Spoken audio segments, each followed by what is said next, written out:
At Odds and Ends by Corndog_Patrol and For the Wolfie on AO3. Chapter 15 Reunion. Hizashi left Shoda to sleep peacefully in his bed. After cleaning up and getting some fresh clothes, there was a skip in his step from the blissful afterglow, but he desperately needed to check on the state of his friends, the mayor, and the attackers. No doubt someone had gone in to get the authorities, probably Oboro, and if they were lucky, then Hizashi knew exactly who would be brought in. Most of the mayor was untouched, although the entrance was in need of some desperate repairs, including some new front doors. As he reached the top of the staircase, he peered over the banister to find his friends, tying up the 4 unconscious villains. Hizashi wondered where the other 2, a leather-chad man, and one who was mutated to look like a crocodile, had come from.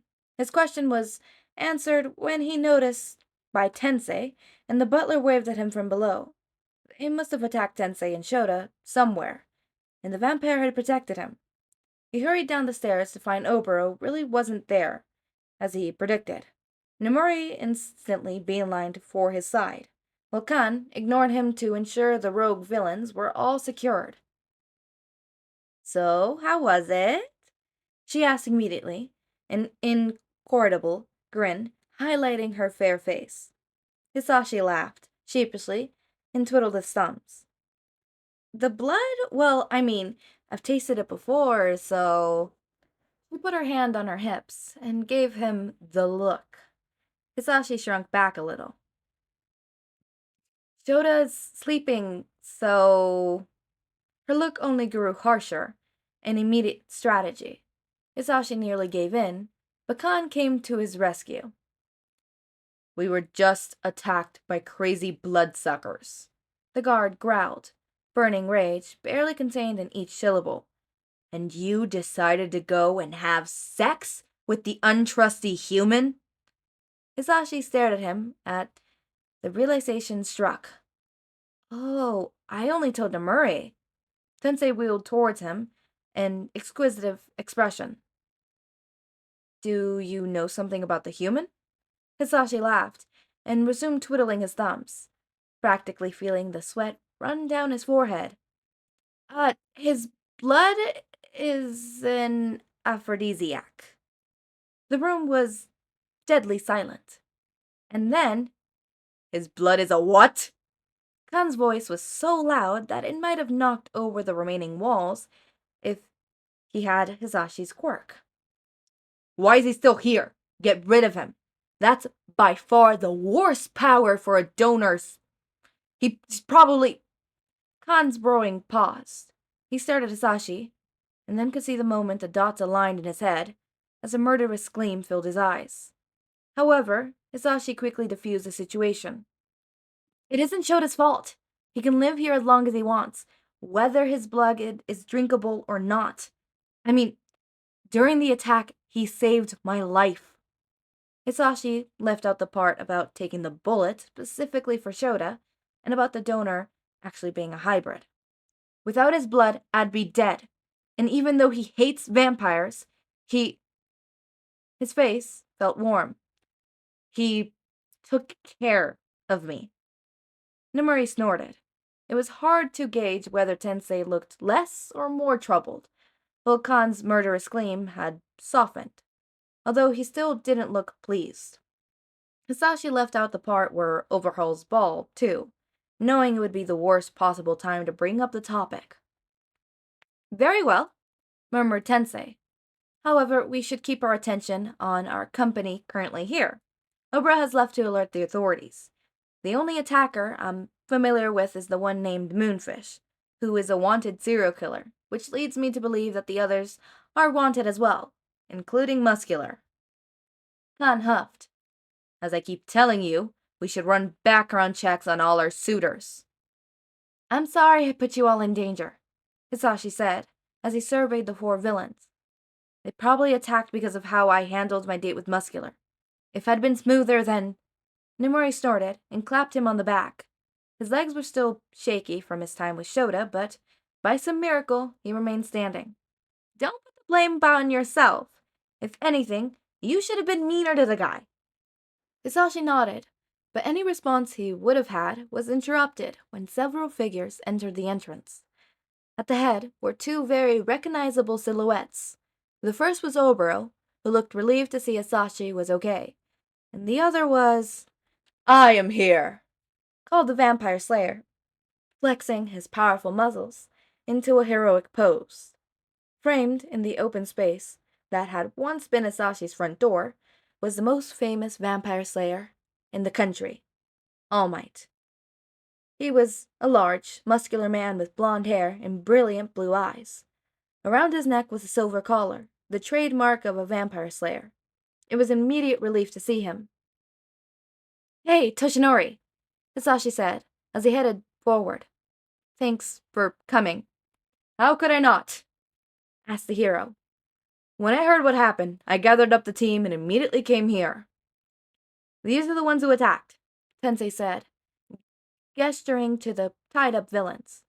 They were all still unconscious. "Thank you, Tensei." All Might gestured to his crew. "Take 'em away, boys. I'll interview the residents to get a full story.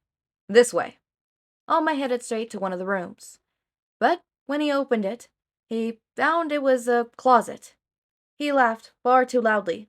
"It has been too long since my last visit." Tensei wheeled to an appropriate room and opened the door for the others. They filed in and took their places around the lounge room, while the other slayers properly cuffed the wanted vampires in specialty chains and halted them to the awaiting carriage outside. As soon as the door closed, Toshinori sighed with relief, a puff of smoke appearing around him, and his body shrunk down to a skeleton frame as he ran a hand through his chopped blonde hair. "I was worried when Obero told me about the attack." None of the 5 residents were surprised by All Might's transformation. They were all privy to the vampire slayer's most guarded secret. He was a hybrid with a quirk. "I'm okay," Hisashi said immediately. "We all are." Toshinori nodded and slipped onto one of the couches. When he did, his oversized sleeve rolled up a little, revealing a vampire bite scar on his inner wrist. Hisashi did his best not to notice it. "I need to hear all your testimonies to get an idea on what happened." They all went around the group, and each explained their perspective of the events. Nomuri had been in the kitchen when the attack had happened. She tried to find one of the secret stashes of silver weapons, kept for emergencies, but she had been knocked out by Mustard's quirk before reaching it. Thankfully, she had only inhaled a bit of gas, and when she collapsed, she had been able to breathe the clear air on the ground level. The effects hadn't lasted long on her, and she theorized her blood-sleeping properties might have helped. She mentioned Shoda, of course, and that got Toshinori's attention. "Shoda?" Hisashi hadn't been looking forward to this conversation. "He's my professional donor. I got him about a week ago. Don't worry, he was through the government's channels, and I'm treating him as a perfect host should." Toshinori eyed him. "I needed testimony too." "I'll talk to you about it later," Hisashi weakly claimed, but it seemed to satisfy him enough to let Nomuri finish and to let another start. Khan had been guarding Hisashi's office while Obero had been chatting with him. When the entrance had been destroyed, the 3 of them had raced to the same scene to find Muscular, his muscles already mutated as he bellowed threats. At the sight of purple smoke in the corridors, Hisashi had left them to find Nomuri, since he could hold his breath the longest. Muscular had been powerful, and the duo had only been able to stall him until Tensei had arrived with Shoda. The villain had underestimated the butler due to his wheelchair. While he had been keeping his focus on Khan, it had been easy enough for Tensei to stab him in his unguarded legs. After that, he was gone down easy. And Shoda went to help Hisashi. They nodded, and Toshinori turned his attention to Tensei. "And what happened outside?" Apparently Tensei and Shoda had been having tea on the gazebo. Hisashi would have joined if he'd known. When the 2 other vampires attacked, Tensei had forced Shoda to stand back as he'd taken both enemies down. Toshinori didn't question his ability to do that. It was Tensei, after all. However, Hisashi recalled a long, thin wound on Shoda's arm. He had licked it so the pain would leave, but it had the bitter bite of silver laced into it. How had Shoda been injured by a silver weapon? Why hadn't Tensei mentioned it? Tensei finished by explaining how he managed to knock both vampires out and had come inside to help with muscular. Toshinori nodded. Thank you, Hisashi. May we speak in private? The others left the room without question, going to help with the cleanup. Hisashi smiled sheepishly at All Might when they were alone. How's your week been? You bought a personal donor. Tensei folded his arms and raised an eyebrow. Yeah? Hisashi looked away and sat forward on the couch. I found an old article about that night. His skin crawled just saying that much. He avoided looking at the bite mark on Toshinori's wrist.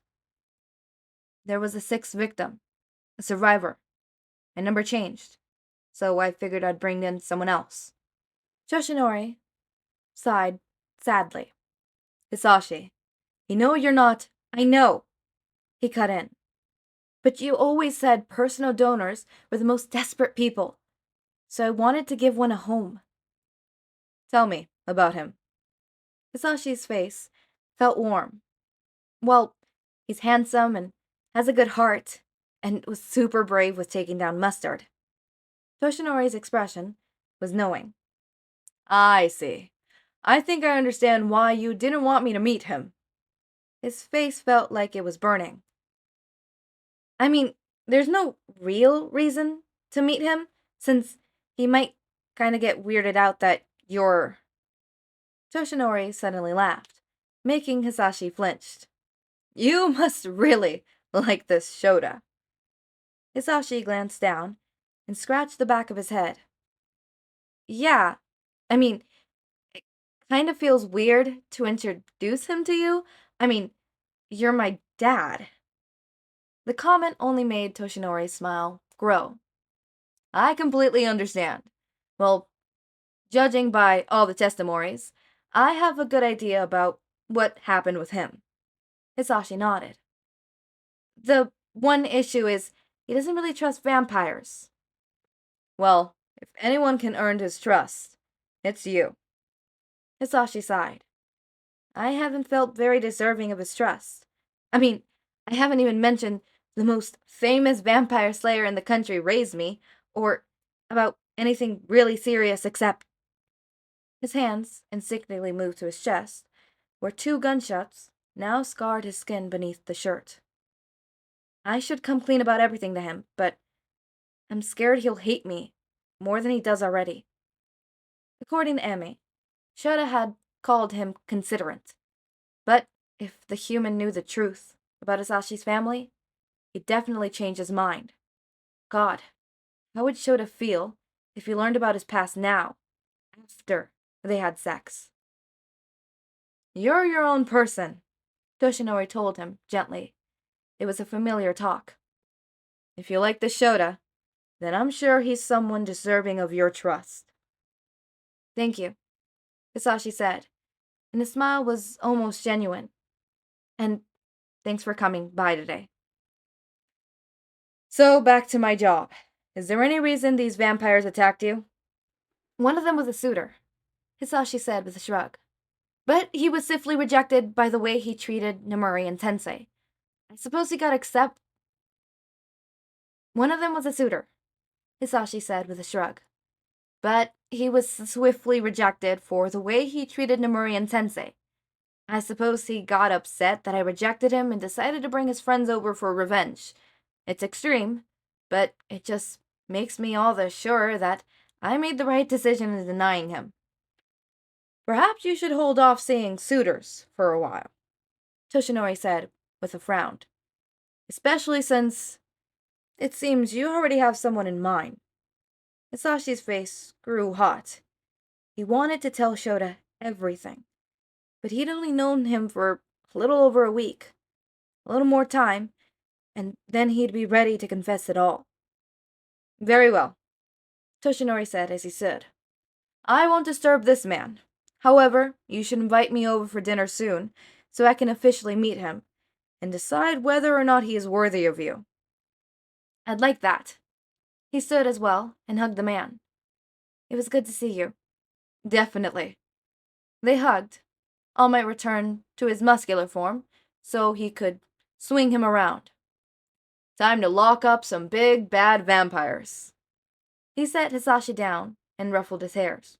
"Take care, my boy." Hizashi led him back out to find the 4 criminal vampires, who had already been carted off by the other slayers. Farewells were quick after that, as All Might left, and Hizashi gave Tensei and Oboro the instruction to invite a friend, Cementos, to patch up the front entrance until it could be properly fixed. They were also sent to pick up some extra blood bags to replace the ones that had been broken. He left the others to clean up as best as they could, while he fetched the first aid kit to see to any wounds. Nomura was uninjured, except for some minor bruising from hitting the floor. Volkan's healing had kicked in already, although he needed a deep drink once the duel returned with the blood. With them all checked on, Hizashi took the kit to his room, where he found Shoda, still fast asleep. "Hey," Hizashi said softly as he sat on the bed. The human looked so peaceful when he slept. "You gotta wake up so I can treat your wounds." Shoda grunted, unhappily, but did start to stir. "Come on, Sleeping Beauty, you're nearly there." Shoda's eyes opened a crack. "What?" His voice was short, quite mumber, that made Hizashi smile. "Your arm's wounded. Let me put some salve on it and bandage." Shoda sighed heavily, like it was too much of a burden, but forced himself to sit up. "I'll do it." Hizashi raised an eyebrow, but didn't say anything as he handed the man the jar of salve. Shoda tried to get the lid off, but almost fell back asleep as he did so. "I guess that settles it," Hizashi said as he took the salve bar from him and opened it with a twist. "Arm out." Shoda looked less than pleased, but was too tired to argue. He held out his wounded arm, and Hizashi smeared the salve on it, the long, thin cut. He almost asked Shoda about it then, but he noticed some other marks across his skin that made him pause. The nail marks from when Hizashi had first taken him in. The story came together in Hisashi's head. The human had used his own blood to destruct the criminal vampires. The slayers came and took the vampires away, Hizashi told him, as they carefully wrapped a clean bandage around his wound. "Everyone safe now?" Shoda nodded, but was clearly already falling asleep again. Hizashi finished wrapping the wound, and he placed the box to the side. "All done." At the 2 words, Shoda slumped down onto the bed and immediately passed out. Hisashi's smile was warm and tender at the sight of an exhausted human. It even made Hisashi sleepy. Shoda's hand was still in his, feeling cold yet comforting in his fingers. Hisashi carefully tucked in close to the human and pulled the blanket over his shoulders, ensuring he was warm enough. Hisashi only found the strength to kick off his shoes before he climbed onto bed, but despite Shoda's proximity, Hisashi didn't touch him. He was content to sleep across from him. He closed his eyes and listened to the gentle sounds of Shoda's breathing and the constant pace of his steady heartbeat. Hisashi was lured to sleep just as swiftly as Shoda. 7 days remaining. When Shoda woke, he was alone in bed. He wasn't sure what time it was, for the curtains around the bed frame blocked most light. The other side of the mattress felt warm, however, a sign that Hisashi had been there only recently, and Shoda had a faint memory of his arm being bandaged in a haze. The slayer heavily aside and buried his face against the pillow. He was still tired, but in reality, it had been a long time since he felt this good. Oh God. He slept with a leech, and it had been amazing. So amazing that he even lost control of his quirk at the end. But thankfully, Hisashi had his back to him, so there was no way he could have seen it. Even if the vampire now knew he was a hybrid, he didn't need to learn what his quirk was. Shoda decided it was time to get up to assess the damage on the mare and its inhabitants. A vampire slayer would have been brought in to arrest the 4 criminals, and part of the protocol was questioning all witnesses to get an understanding of the events. He found his clothes in a nearby folded pile, and wasted no time in putting them on, even removing the bandage around his wrists. It hadn't been an especially deep wound, and it scabbed over nicely, so he saw no point in continuing to wear it.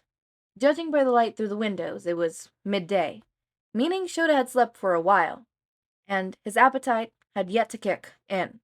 As he left the room, however, he was surprised to find Tensei waiting outside, his back to the door.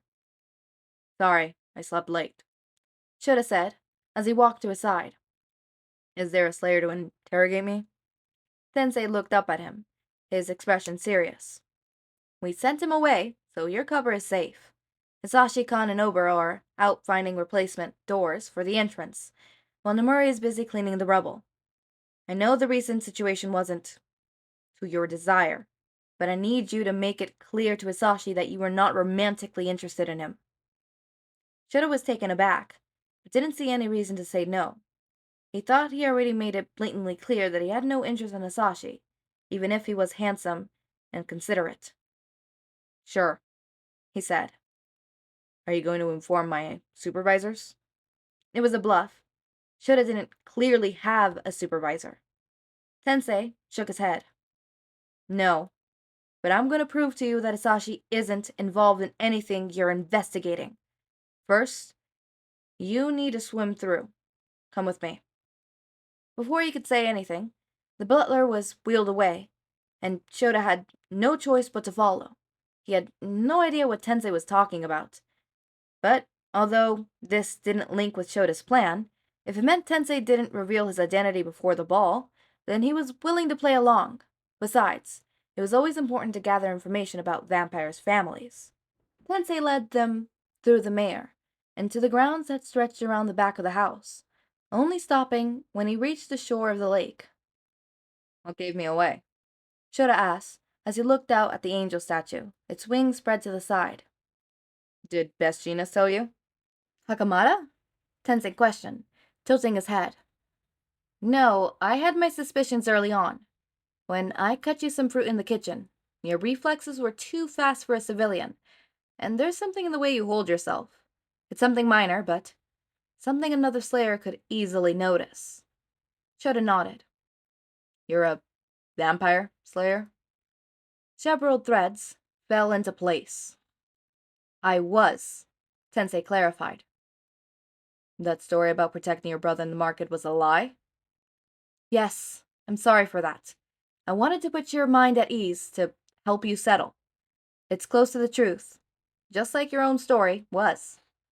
I was the one hunting down a vampire in the market, a serial killer by the name Stain." "I know that one." Although Stain was a vampire, he had a penchant for using silver weapons. Sending a vampire slayer, who was also a vampire, after him was a terrible matchup, but the government had a tendency to send the least wanted slayers on the most dangerous missions. Another case where equality did not actually mean equality. Shoda had heard that he had killed several slayers, up until All Might had taken him down at last. Tensei nodded. "Stain trying to hurt some civilian vampires. I got in the way and got stabbed directly through my spine. The government decided I wasn't fit to be a slayer anymore, and I lost my job. Thankfully, I'd known Hizashi since we were kids, and when he heard of my status, he took me in." "You must hate the government." Tensei laughed. "No, I don't. Vampire slayers are essential. Even if the government is far from perfect, they still provide an invaluable service. My brother will soon take up my mantle, Ingenium." Shoda hadn't heard the name before, but he never paid much attention to the other slayers, especially those who were vampires. "Why become a slayer, even though you're a vampire?" "Should a human not be a policeman just because they have to arrest other humans?" Tensei tilted his head at him. "There are evil people in the world. Some are humans, and some are vampires, and I thought I could make that less evil." Shoda nodded. "You knew I was a racerhead." "A body covered in scars, long black hair, an intense hatred for vampires, but a clean record? I don't keep up with the current news, but I made some guesses based on that description. Tensei leaned over to the side of his chair and took a rock from the shore, and he threw it in, and there was a satisfying sound as the stone landed in the statue bowl. You didn't decline it either. I imagine the government sent you here undercover to investigate whether Hisashi has been following in the footsteps of his father. Yes. Shoda had lied. He had no clue what Tensei was talking about. I wouldn't have let a vampire bite me if it wasn't that serious. I appreciate you not interrupting my investigation. I'm gonna help you, Tensei said. As I said, I'll prove to you that Hisashi's innocent. But first, you have to swim. He pointed to the angel statue, with a large bowl held towards the sky. I'll need you to swim to the statue and retrieve the key hidden in the bowl. Shoda blinked in surprise. The key to what? Tensei faced the house, eyes turned upwards, towards the window to the third floor. The lab. The key to the lab that had been hidden in the bowl of the statue. If Shoda hadn't once considered it as a hiding place for his silver dagger, he might have questioned it. Tensei had it in his head that Shoda was investigating Hisashi's past, and if the cover protected Shoda's real reason for being there, then he'll play along. I just need to swim to the statue and retrieve it? Tensei nodded. I'd do it myself, but if Tensei wanted him dead, then he would have killed him during the fight with Moonfish and Crocodile. Shoda stepped away to strip down to his underwear, and Tensei turned his back to him so he couldn't look. The water was dark with depth, although the surface was dotted with fallen petals from the gazebo, all shimmering gently in the breeze. The water was colder when Shoda dived in, and he recalled Hisashi once telling him that it was a nice place to swim in the summer. He doubted that, but didn't let it slow him as he reached the statue and climbed onto the square base. The angel was larger than she seemed from the shore, but climbing up her arms and wings was easy enough for the slayer, as he positioned himself above the bowl. However, he was amazed by what he saw. The bowl was filled with coins. They were each worth very little, but they hinted at an amazing accuracy. He had to shift through them to find a small bronze key beneath. Tensei was telling the truth. Shoda dove back into the water once it was retrieved and returned to the waiting vampire on the shore. He wasted no time in putting his clothes back on, despite the fact that he was dripping with water, and Tensei frowned with concern. You found it. Shoda nodded. Good. Let's go in. I'll get you a towel and then I'll show you the lab. They headed back inside, the wind slamming the door behind them.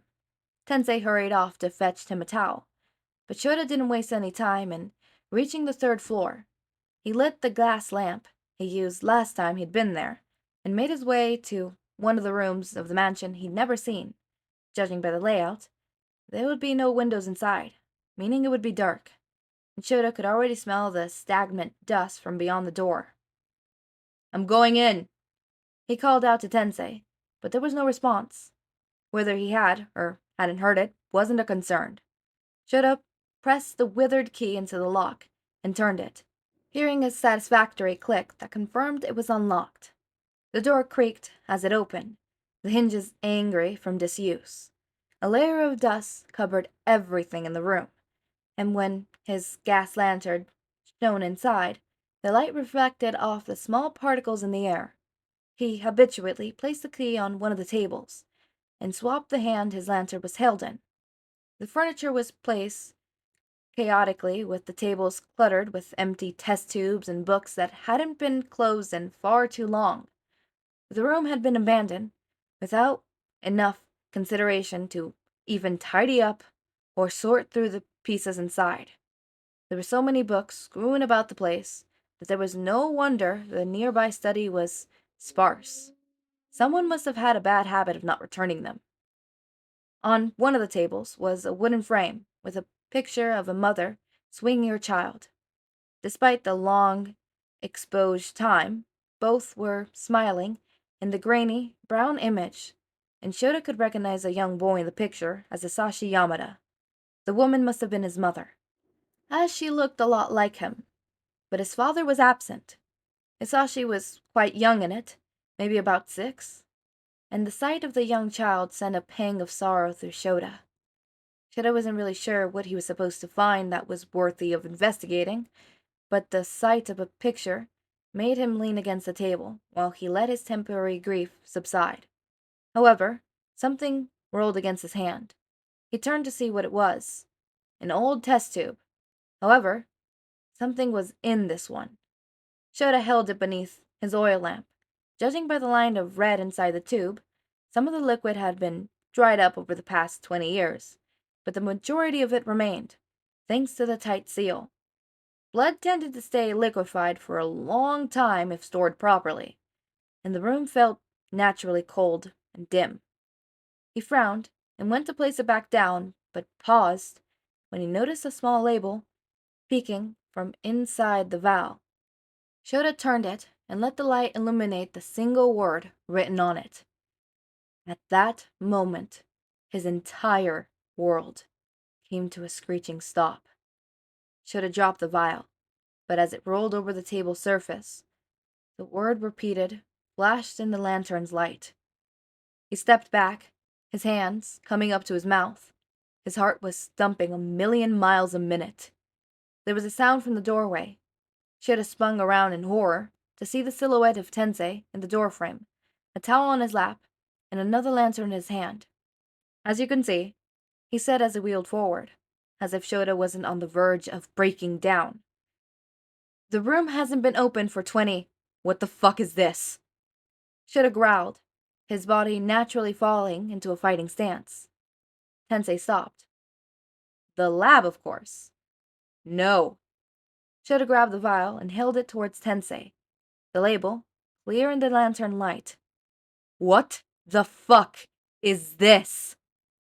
Tensei tilted his head, confused as if the single word on it meant nothing to him. Nonetheless, it meant everything to Shoda. It was his last name, after all. Aizawa. Oh my god, you guys are finding out more! I, honest to God, thought that this part towards the end, Aizawa finally going into the lab, happened later down in the road. I guess I was mistaken. I guess I remembered it wrong. For the Wolfie, I will say, I realized that it happening literally the day after hits so much more harder than a couple days after. I think that really, for the Wolfie, you are evil, and I love it. No, it's impactful. It's more impactful. I'll get more to it next chapter because I can't truly talk about it without the actual scene. If you know, you know. If you don't know, well, you don't know, and you're gonna know tomorrow. But as of right now, what I really want to talk about is All Might. We all know in this channel that I'm not a big fan of All Might. Do I think he's a shitty person? No. Do I like him? No. Do I mind him? Alright, he could be in it, whatever. Aizawa being Hisashi's dad. Did I need that? No. Is it interesting? Yeah, it's interesting. It's interesting. And this whole thing, reading it secondly, it's got me to think, okay, what about Izuku? How does he fall into this? Like, how does Class 1A fall into this, How does Izuku fall into this? How does, freaking All Might's quirk work? Is it still one for all? Or is it, not that? Can it be passed down? Is that a thing? Like, all these questions whirling in my mind, like, does he know Izuku? Does Izuku going to play in this at all? Like, how does that happen? How is things there? It's the questions. It's my little mind rolling around thinking, okay, if this is this and this is this, what about this? So yeah, like, I wonder, like, how does that work? Is that something? But yeah, so, hi guys. We got the lab. how are we feeling about that? We got some big major reveals, like Tensei being a vampire slayer. Talking about Tensei, his little line of like, can a human not be a policeman if they also have to arrest a human? Love that. Claps. That is king. King. King. Say it louder for the people in the back. But yeah, we got Tensei being, or was, a vampire slayer, and Ida becoming a vampire slayer. So does class 1A, like, are they, some of them vampires, some of them not vampires, becoming vampire slayers? Are we gonna get a vampire slayer school? Like, I don't know. My head is just reeling. It's just going brrr, We got, Aizawa being found out by Tensei, obviously, duh. We get a bit of, the reveal of All Might being, Hizashi's dad. And then we get the lab. And then that vial with the name Aizawa. Ooh, that is one hell of a cliffhanger. For those who have read it already, it's not a cliffhanger for you. It's not a cliffhanger for me. Those new people, it's probably a cliffhanger. You're probably like, shit, I can't wait. Hold up. Let me open up the fanfic and read it ahead. Which, by the way, I don't blame you for that. I would do the same. I'm like, you can't leave me with that cliffhanger and then walk away. You can't do that to me. You can't do that to me and expect me not to read ahead. But yeah, as always, my raindrops, make sure to eat, sleep, drink water, take your meds. Have a wonderful day or night. Link to my Discord server and socials are down in the description. Subscribe to see more of my content. And thank you so much for watching.